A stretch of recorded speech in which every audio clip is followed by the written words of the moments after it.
eh, uno empieza algo, cruza un umbral por razones que no son claras. Los estados ponen sistemas de orientación vocacional, hay psicólogos, en fin, pedagogos que examinan las formas de vida anteriores en la adolescencia, digamos, las tradiciones familiares, si hay biblioteca o no en tu casa, y creen que pueden tener la habilidad de orientar a alguien a estudiar tal o cual cosa. En realidad la gran orientadora es la época. Yo empecé sociología sin... no se sabe mucho cuando empezás. La palabra me atraía, hoy la veo dudosa, es una palabra que puede terminar siendo olvidada. Está compuesta por dos ámbitos ligados a orígenes lingüísticos diferentes: socios, latín, logos, griego, ¿no? Es decir, el conocimiento de lo asociativo, el conocimiento de lo que nos hace asociarnos.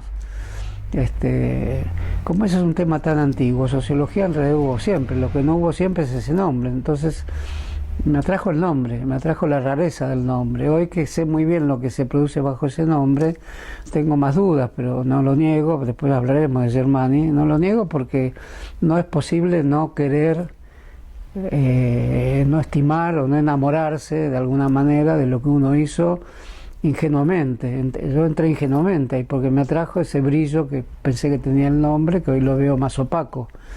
Sin embargo, no puedo negar que hice eso, y por lo tanto no puedo ser tan tonto de negarme a mí mismo cuando tenía 50 años menos.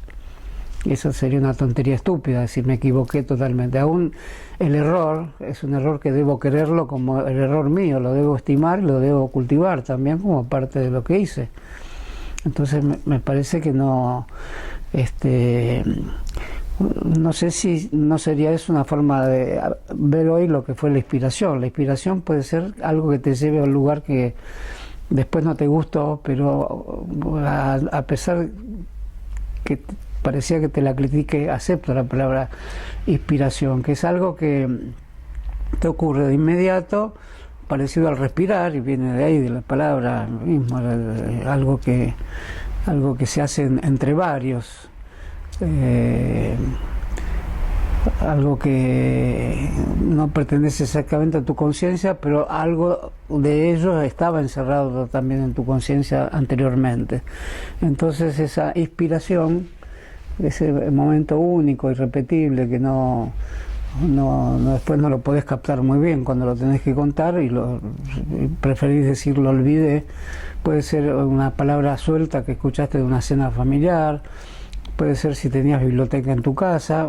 En mi caso no la había, entonces no sé de dónde salió de algo que habré escuchado en instancias anteriores de la educación pública, en el colegio secundario.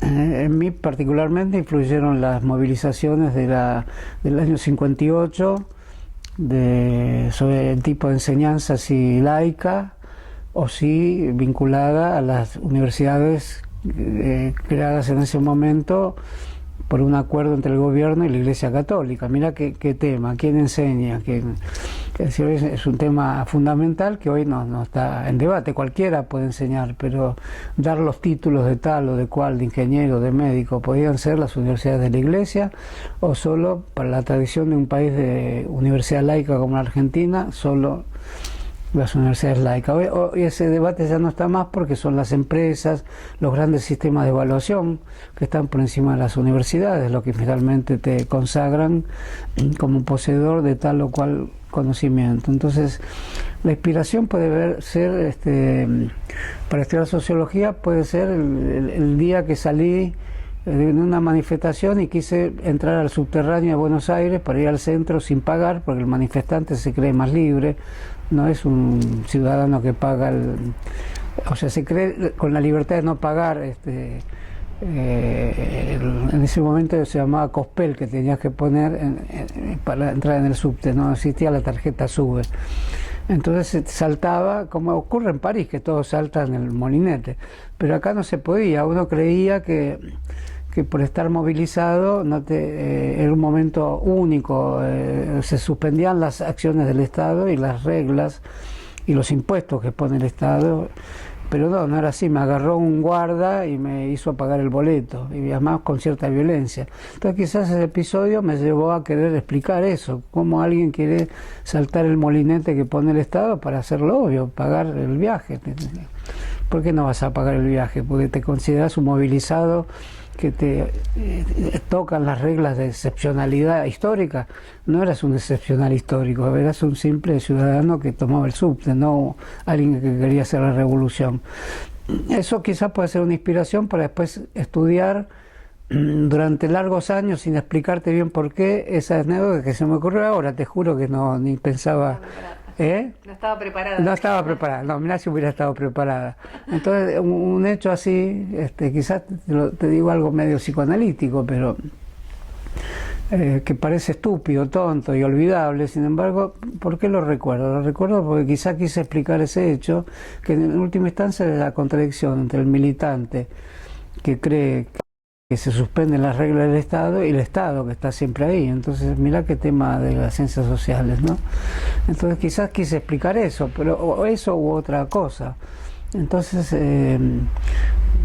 una vez que te da la inspiración, te encontrás con las reglas, te encontrás con la normatividad, te encontrás con temas que a lo mejor no lográs leer con facilidad. La lectura, a pesar de que deberíamos pensar que todos estamos preparados para cualquier lectura, implica ciertas prácticas, implica entrar al mundo de los conceptos, implica entrar al mundo de la teoría, y eso es una responsabilidad enorme.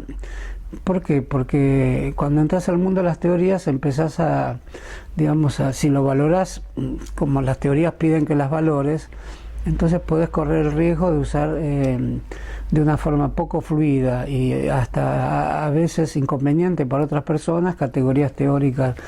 Si decís la racionalidad respecto a fines, y encima lo podés decir en alemán, estás por ahí rompiendo la posibilidad de una conversación en otros ámbitos que no sean los ámbitos donde circula la teoría. Entonces estás adquiriendo un nuevo lenguaje que probablemente no debas saber dónde utilizar y dónde no utilizar. Ese nuevo lenguaje que adquirís puede ser algo que tengas que omitir en un cumpleaños de 15 años de tu amigo de 17, 19 años. No te vas a poner a sustituir la lengua común, espontánea y afectiva por la lengua teórica. Entonces la lengua teórica es una más de las lenguas que estás adquiriendo. ¿Cómo la usás? ¿Cuándo la usás? Y más aún en los ámbitos donde es tolerable y se te pide que la uses. ¿Cómo la usarías? Cortando absolutamente tu experiencia vital anterior, y la usarías de una forma totalmente instrumental y apelarías a la razón instrumental, profesional. Puede ser, por supuesto, eso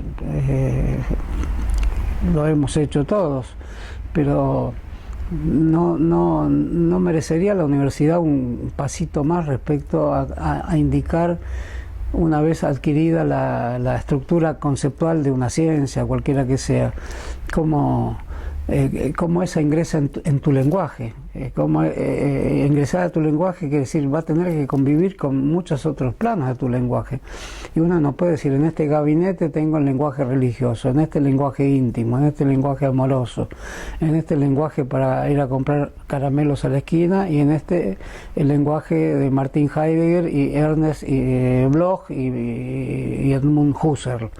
No puedes decir eso. Entonces, digamos, tu mundo filosófico se compone de una extrema delicadeza para usar el lenguaje teórico también.